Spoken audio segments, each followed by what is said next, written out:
I just wanted to talk about one of my favorite movies of all time, The Joker. Now, I know it's been literally like years since it came out, but it's one of the movies that I can always go back to, and it's kind of my favorite movie of all time. Now, that's kind of a hard thing to say because there's so many movies and so many movies that are so different where it's hard to kind of have them in the same category. But The Joker is kind of one of those movies where it made me feel more emotion than I think any movie has ever made me feel. And I wanted to talk about this because I think this is a pretty rare thing for movies to accomplish, and I think that's every movie's goal is to make you feel a certain way, but it's not always happening. Like, for instance, I just watched the new Willy Wonka, and although I did enjoy the movie, it didn't make me feel anything really. You know, it was just something to waste the time that I could watch that I just could turn my brain off and watch. But for Joker, it was a different experience completely. So I've watched Joker about 3 times in total since it came out, the first time being in the movie theater for the first time.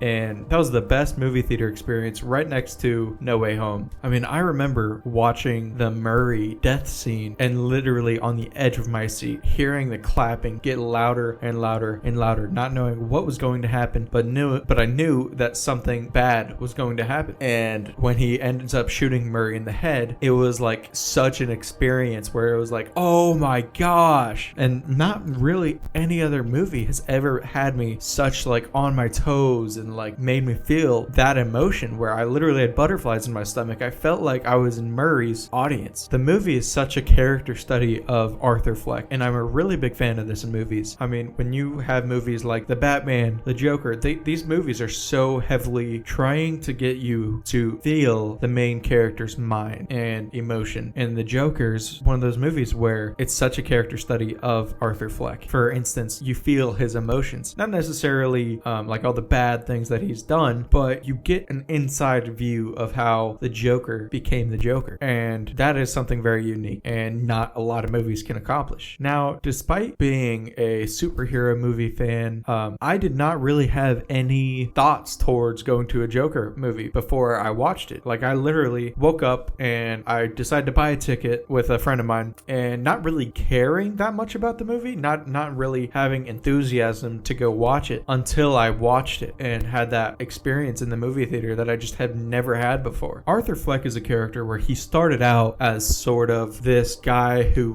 had a lot of mental issues, and obviously they really tackled that big in the film, especially at the beginning. He has this problem where he laughs in certain situations and then he just can't control it, and that really was a cool kind of aspect to Joker's character, because people are always like, why is he laughing like in certain situations? Like, it doesn't make any sense. And like, then you can say, oh, he's just such a psychotic character that he just doesn't care and thinks everything's funny, which the character does end up like that, but in certain situations he can't control it, and that's something that it was really cool to see. But this character was taking care of his mentally ill mother, who, while also being a mentally ill person, while having a job as a clown where he gets literally ambushed and beaten up by a bunch of kids, and then immediately his boss says, you need to return the sign that the kids broke. And his boss didn't believe that Joker got beat up, or Arthur Fleck got beat up. He thought that Arthur stole the sign. And just the way that Joaquin Phoenix said the line where, why would I steal his sign? Like, it was the perfect delivery and really just made me feel for him so much. And I absolutely love that we actually feel for a villain. And that's not something that normally happens. You know, Joker in The Dark Knight, we had no sort of sympathy towards him at all. And when you have sympathy for a character, that just makes you so much more invested in where the character goes. And I'm not saying that I don't like The Dark Knight's Joker or Heath Ledger's Joker, but it's just a very different approach, and I really appreciate this sort of different approach. So you sort of see him like every single day something else is weighing on him. He ends up losing his job because a coworker gives him a gun for protection, and it falls out when he was doing a dance in front of a bunch of hospital kids, or kids that were in the hospital for cancer or whatever they were there for, and he was dancing for them and it fell out. And so it's just this character who has such bad luck and then gets fired from his job, and that started a complete spiral, which kind of was the beginning of the end for Arthur Fleck. There's this character who just feels like society is down on him and is looking down at him, and he's on the bottom of society's boot, and he really is. And honestly, this movie really put a lot of awareness on individuals similar to Arthur with mental illnesses that just aren't getting the help they need, and life just keeps beating them down. And I think that was a really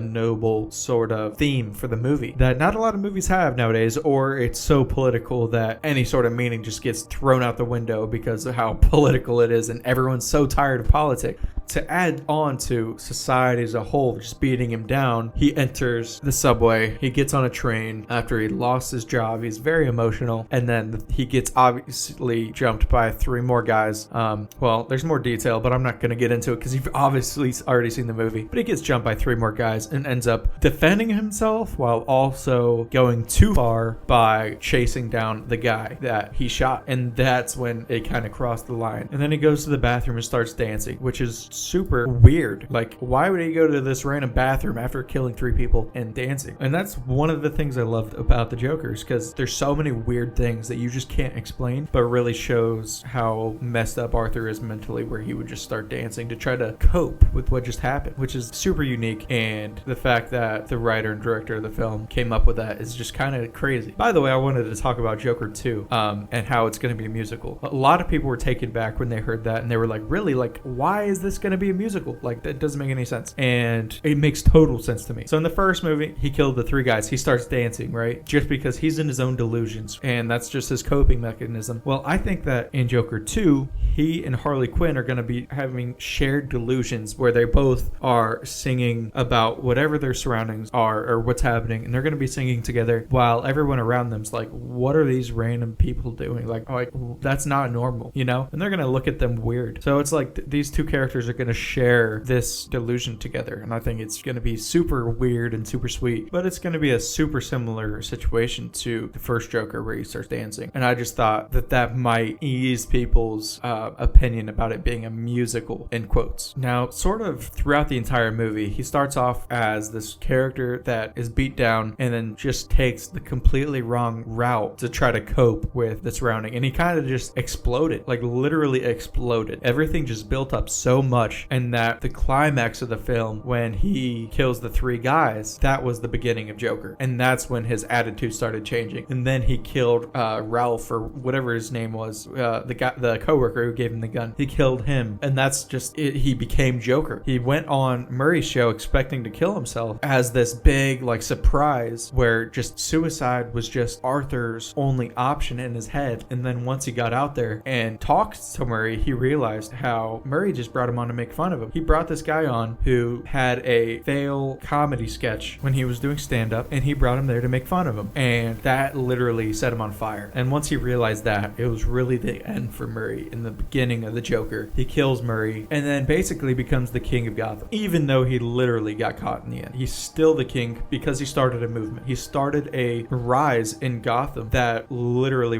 caused a chain reaction and brought Gotham into chaos. I expected to go in the movie theater watching a superhero, and it was the opposite experience. That was not even close to a superhero movie. And I keep trying to get my cousin to watch it, and he's like, no, I don't want to watch a superhero movie, but it literally is not even close to one. And it's such a character study of a film that just as it went on, the crazier and crazier the movie got until the very end, where he literally got caught and he killed the therapist that was talking to him. Anyway, guys, that's a pretty decent length of a video for my standards. But if you guys enjoyed, smash a like, and hopefully you guys subscribe as well. So yeah, see ya.